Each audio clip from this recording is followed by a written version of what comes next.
মুহূর্তে চট্টগ্রামে আছেন সহকর্মী শফিকুল আলম ও পার্থপ্রতিম বিশ্বাস এবং কক্সবাজারে আছেন সুজাউদ্দিন রুবেল। আমরা শুরুতে শফিকের কাছে যাব। কক্সবাজারগামী যে ট্রেন পর্যটক এক্সপ্রেস সেটি প্রায় 800 থেকে 900 যাত্রী নিয়ে এই মুহূর্তে আটকে আছে চট্টগ্রাম যে 16 শহর রয়েছে সেই 16 শহরে। জানিয়ে রাখি এই ট্রেনটি সকাল 7টার দিকে ঢাকা থেকে যাত্রা শুরু করে, যে কি 3টায় কক্সবাজার যাওয়ার কথা ছিল, সেটি কিন্তু 12টায় এখানে এসে 16 শহরে আটকে যায়। পরবর্তীতে এই ট্রেনটিকে আরও 3 থেকে 4 কিলোমিটার দূরে নিয়ে যাওয়া হয়েছিল জালালিহাট এলাকায়, কিন্তু সেখান থেকে আবার ব্রেক করা হয়েছে। স্টেশন মাস্টার যেটি বলছেন, আসলে দোহাজারি সাতকানিয়া এলাকায় রেল লাইন ডুবে গেছে এবং সেখানে বড় ধরনের একটি গাছ আটকে পড়েছে রেল লাইনের উপর, যে কারণে কিন্তু সেই ট্রেনটি এখন যেতে পারছে না। এখানে 14 থেকে 15টির বেশি বগি রয়েছে, যাত্রীর সংখ্যা প্রায় 900-র বেশি। তারা যে আসলে এই সময় যেহেতু তাদের কক্সবাজার পৌঁছার কথা, তাদের মধ্যে আসলে যে দুর্ভোগ তো কাজ করছে, কারণ এখানে শিশু, নারী, সর্বস্তরের মানুষরা রয়েছে। তবে স্টেশন মাস্টাররা বলছে আসলে তারা খুব দ্রুত এই রেল লাইনটি ক্লিয়ার করার চেষ্টা করছেন। আপনাকে জানিয়ে রাখি, আবহাওয়া যেটি বলছে আসলে গত 50 বছরের ইতিহাসে আজকে গত 24 ঘন্টায় যে বৃষ্টিপাত হয়েছে প্রায় 412.3 মিলিমিটার বৃষ্টিপাত, গত 50 বছরে এরকম বৃষ্টিপাত হয়নি। এবং যে কারণে কিন্তু চট্টগ্রাম বিভিন্ন পাহাড় ধস হয়েছে, বিভিন্ন জায়গায় পানি উঠে গেছে। পাশাপাশি কক্সবাজারে যে 10 জনের মৃত্যু হয়েছে, চট্টগ্রামে বেশ কয়েকটি এলাকা পাহাড় ধসের ঘটনা ঘটেছে। তো সব কিছু মিলিয়ে আসলে প্রাকৃতিক দুর্যোগ যে কি প্রভাব পড়ছে সেটা একেবারে বোঝা যায়। একই সাথে চট্টগ্রাম শাহমাদ আন্তর্জাতিক বিমানবন্দরে কিন্তু বিমান ওঠানামা বন্ধ রয়েছে। তো এখানে যে ট্রেনে যে যাত্রীরা রয়েছে, বিভিন্ন ডিস্ট্রিক্ট থেকে তারা যাত্রীরা এখানে রয়েছে, রাজশাহী, খুলনা, বরিশাল, সিলেট সব বিভিন্ন জায়গায় তারা কিন্তু যাচ্ছিল কিন্তু কক্সবাজারে, কিন্তু তাদের যে আনন্দ বেদনায় রূপ নিয়েছে এবং তারা বলছে যে আসলে তারা গন্তব্যে যেতে পারবে কিনা, কারণ স্টেশন মাস্টার নির্দিষ্ট করে বলতে পারছেন না।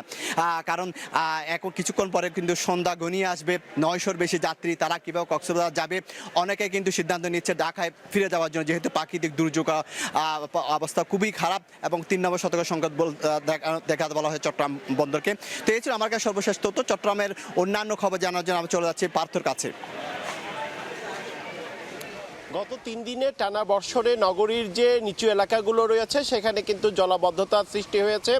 আবহাওয়া অফিসের তথ্য মতে গত 24 ঘন্টায় 386.8 মিলিমিটার বৃষ্টিপাত রেকর্ড করা হয়েছে এবং যেটি রেকর্ড পরিমাণ বৃষ্টিপাত, এমনটাই বলছে আবহাওয়া অফিস। অন্যদিকে আজকে চট্টগ্রামের যে জলাবদ্ধতা নিরসন প্রকল্পের যারা কাজ করছেন, সেনাবাহিনীর 34 ইঞ্জিনিয়ার কনস্ট্রাকশন ব্রিগেডের প্রকল্প পরিচালক জানিয়েছেন 43 বছরের মধ্যে আসলে রেকর্ড পরিমাণ বৃষ্টিপাত হয়েছে। 546.6 মিলিমিটার বৃষ্টিপাত রেকর্ড করেছেন। 1983 সালে এর কম পরিমাণ বৃষ্টিপাত রেকর্ড হয়েছিল এবং আজকে রেকর্ড পরিমাণ বৃষ্টিপাতের কারণেই কিন্তু নগরীর যে নিচু এলাকা রয়েছে, কয়েকটি নিচু এলাকা, বিশেষ করে আমরা এখন আছি নগরীর কাতালগঞ্জ এলাকায়, এছাড়া নগরীর যে পাতাস এলাকা রয়েছে, এছাড়া আগ্রাবাদ সহ বেশ কয়েকটি নিচু এলাকায় আজকে সকাল থেকে আমরা দেখছি জলাবদ্ধতার সৃষ্টি হয়েছে। আসলে দুপুরের পর থেকে আমরা দেখেছিলাম বৃষ্টি কিছুটা থেমেছিল, গুড়ি গুড়ি বৃষ্টি পড়ছিল, তবে কিছুক্ষণ আগে আবার মুষলধারে বৃষ্টি হওয়ার কারণে আমরা যে জায়গাটিতে আছি এবং এই জায়গা সহ নগরীর যে নিচু এলাকাগুলো রয়েছে সেই সব জায়গায় আবারও জলাবদ্ধতার সৃষ্টি হয়েছে এবং এই এলাকার যারা সাধারণ মানুষজন রয়েছে আমরা দেখেছি তাদেরকে চরম দুর্ভোগ পোহাতে হচ্ছে। তবে আজকে জলাবদ্ধতা নিরসন প্রকল্পের প্রকল্প পরিচালক যেটি বলেছেন, নগরীর যে 36টি খালে কাজ করছিল সেনাবাহিনী, তার মধ্যে 30টি খালের শতভাগ কাজ কিন্তু ইতিমধ্যে শেষ হয়েছে এবং 5টি খালের কাজ 98% শেষ হয়েছে।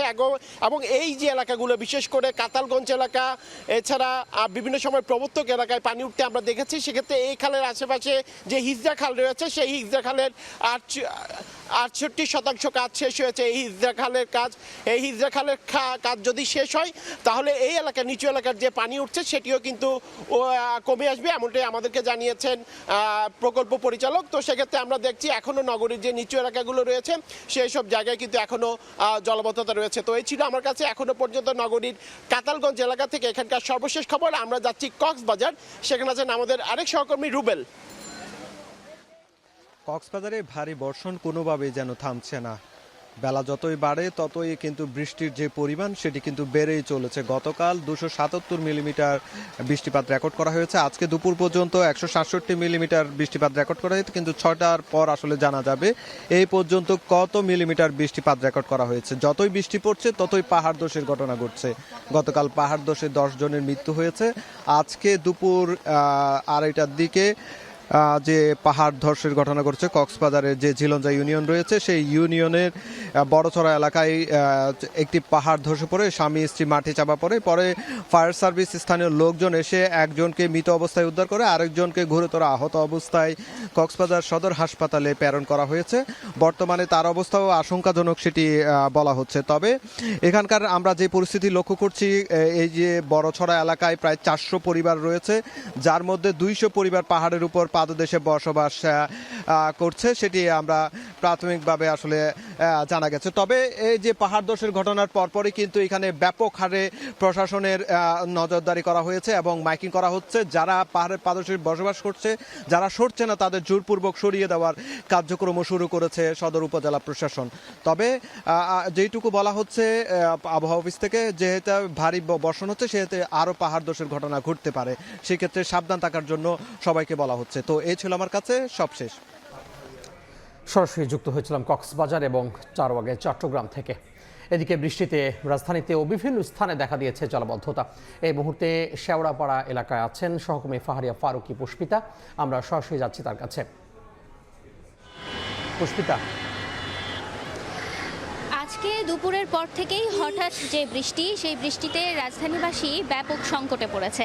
আমরা এখন দাঁড়িয়ে আছি শেওড়াপাড়া মেট্রো স্টেশনের নিচে। দুপুরে যে গুড়ি বৃষ্টি, সেই গুড়ি বৃষ্টি আস্তে আস্তে বাড়তে থাকায় এই পুরো রাস্তা জুড়ে জলাবদ্ধতার সৃষ্টি হয়েছে এবং এই জলাবদ্ধতায় রাস্তায় পানি উঠে যাওয়ায় একই সাথে মেইন রোডে পানি চলে আসছে এবং সেটার কারণে যানজটের যে সৃষ্টি, সেই যানজটে দুর্ভোগে পড়ছে অফিসগামী মানুষজন। এখন যেহেতু বিকেল 5টা, তাই তুলনামূলকভাবে এখন প্রত্যেকেই তাদের অফিস যে সময় অফিস কর্মসূচি শেষ করে বাসার উদ্দেশ্যে ফিরছে এবং সে কারণেই রাস্তায় যানজটের যে পরিমাণ সেটা তুলনামূলকভাবে বেশি হয়েছে। গোল চত্বর থেকে এই রাস্তাটুকু আসতে যে সময় আগে সাধারণত 5 থেকে 7 মিনিট লাগতো, সেটাই এখন এখানে সবাই ঘন্টাখানেক ধরে পার হচ্ছে।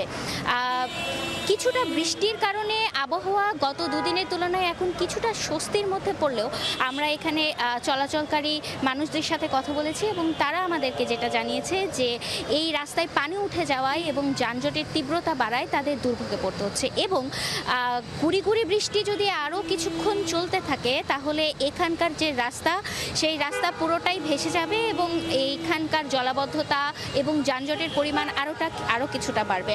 আজকের দিনের তাপমাত্রা 28 ডিগ্রি সেলসিয়াস এবং এতে কিছুটা গত 2 দিন তুলনায় যেই গরমে রাজধানীবাসী অস্বস্তিতে পড়ছিল সেটা কিছুটা কম থাকলেও এই জলাবদ্ধতা এবং যানজটের কারণে রাজধানীবাসী ব্যাপক সংকটে পড়েছে। এই ছিল আমার কাছে বৃষ্টির সর্বশেষ। যুক্ত হয়েছিলাম রাজধানীর শেওড়াপাড়া থেকে।